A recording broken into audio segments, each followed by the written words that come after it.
बड़ी अच्छी बैटिंग की। उस्मान खान के 96 रन ने बड़ा अहम रोल प्ले किया, लेकिन ख़ास तौर पर जो इफ्तिखार अहमद ने 40 रन बनाए, उन्होंने अपने भतीजों का कोई ख्याल नहीं किया और 40 रन स्कोर किए और 40 रन ही जो हेंड्रिक्स ने बनाए हैं, ये बड़ा अच्छी जो है बैटिंग है। लेकिन इसमें जो खास बात है, 4 रन पे पहली विकेट गिर गई थी, रिजवान को 0 पे आउट किया। वहां से एक लग रहा था जैसे बड़े एग्रेशन के साथ आए हैं शाहीन शाह अफरीदी, लेकिन शायद बाद में उसको कंटिन्यू नहीं कर पाए उस एग्रेशन। नहीं, आप इसी चीज़ से अंदाज़ा लगा लो ना कि पहले ओवर में 0 पे रिजवान आउट हुआ, उसके बावजूद इतना बड़ा स्कोर कैसे हो गया। उसकी रीज़न वही है ना कि आपके पास बॉलिंग नहीं थी। आप इसी चीज़ को देखें ना, 96 जिसने किया वो एक नया लड़का खेला।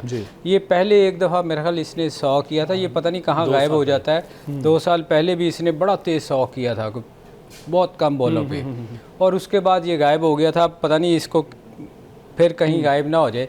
बात ये है कि इस सिचुएशन के बावजूद कि 0 पे आउट करने के बावजूद 211 रन या 200 कितना 214 रन करवा दिए। इसका मतलब है कि आपकी बॉलिंग कितनी वीक थी कि आपने 214 रन करवा दिए। और उसी के साथ अगर आप उनकी बैटिंग कंपेयर करें लाहौर कलंदर की, तो इसी विकेट पे मैच हो रहा था और आपसे स्पिनर खेले नहीं जा रहे थे। आपका सबसे बेस्ट प्लेयर जो था वो डूसन था, जिसने पिछले मैच में 100 किया था, और वो उसको आज लग रहा था कि हालांकि कोई बॉल एक्स्ट्रा ऑर्डिनरी नहीं हो रही थी। उस्मान ने बहुत उसामा ने बहुत गंदी बॉल पाँव में बॉल फेंक रहा था। 32 पहले 2 ओवरों में हुए थे, उसके बावजूद उनसे खेला नहीं जा रहा था। जो लाइन पे बॉल गिरती थी वो स्ट्रगल कर रहे थे।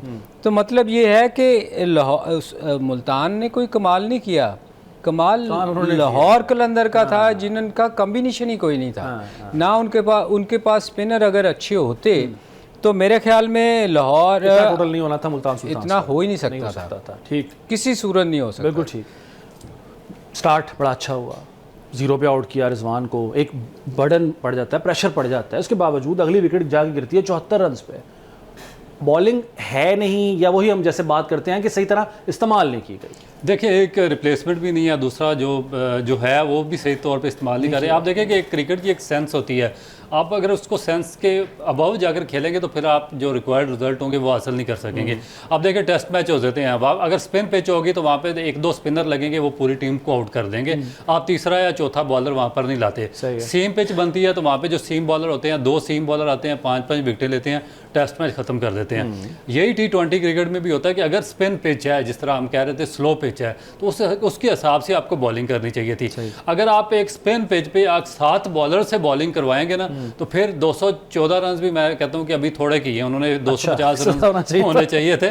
जहाँ पे ये रिजवान, इससे कप्तानी का अंदाजा लगा लो ना कि एक बड़ी इंपॉर्टेंट बात, बंदे को सेंस ही नहीं है कि ये विकेट उसको जज ही नहीं करनी आ रही। जो बात आप हमेशा कहते हैं कि इसको कप्तान बनाया जाए। आप जो बात हमेशा करते हैं ना कि कप्तान को अगर बॉलर को मार पड़ भी रही है तो उसे हौसला दे जाके, वो आज हमें नजर आया। उसामा मीर ने बात करते हुए कहा भी है कि मुझे शुरू में मार पड़ रही थी, लेकिन मेरे साथ कप्तान ने कोऑर्डिनेशन रखी, मुझे हौसला दिया, तो वो चीज़ नजर आई है। ये एक मेरा ख्याल डिफरेंस अगर दोनों की कप्तानी में देखा जाए तो इस टूर्नामेंट में अगर आप थ्रू आउट द टूर्नामेंट देखें तो वाहद एक रिजवान है जो जाके अपने प्लेयर्स के साथ बात करता है, उसकी हौसला बढ़ाता है। एक तो वो विकेट कीपर है, आज तो खैर नहीं कर रहा था। अदरवाइज अगर आप देखें ना तो जो विकेट कीपर होता है ना, उसको बेहतर क्लियर नज़र आ रहा होता है बाकियों के निस्बत। आप धोनी की मिसाल ले लें, दुनिया का नंबर 1 कैप्टन मैं समझता हूँ उसके। उसने आज तक जितने भी डिसीजन लिए 99% उसका रिव्यू आउट होता था।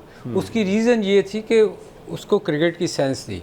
आज जो आप देखें, आप बाकी कप्तानों को अगर कंपेयर करें तो मैंने बहुत सारे मैचेस इसी में देखे हैं कि बाउंड्री पे खड़े रहते हैं, पार्टी होती है, कोई आके बॉलर को समझाने वाला मेहमान आए होते हैं जी, मेहमान बने होते हैं। ये क्रिकेट सेंस तो यही है ना कि आप अगर कोई बुरा अच्छा नहीं कर रहा तो कप्तान का काम है, या सीनियर प्लेयर जो हैं उस वक्त अगर कप्तान दूर फील्डिंग कर रहा है तो ये ड्यूटी उनकी होती है कि आके उसको समझाएं कि यार ये तो गलती कर रहा है। अच्छा। ये नहीं होता कि आप खड़े यूं करके तमाशाई की तरह खड़े हैं हाथ बांध के और मार पड़ रही है। तो ये और रिजवान में बाकी कप्तानों में फ़र्क है। इवन वो आप देखें कि वो इतना जज्बाती है कि खुशदिल ने 3 कैच गिराए, वो फिर भी जाके उसको शाबाशी दे रहा है, कोई बात नहीं तो अगला भी गिरा। मगर ये उसकी कप्तानी में फ़र्क है कि वो हौसला देता है कि यार जाके बंदे को अंडर प्रेशर नहीं लेके आता।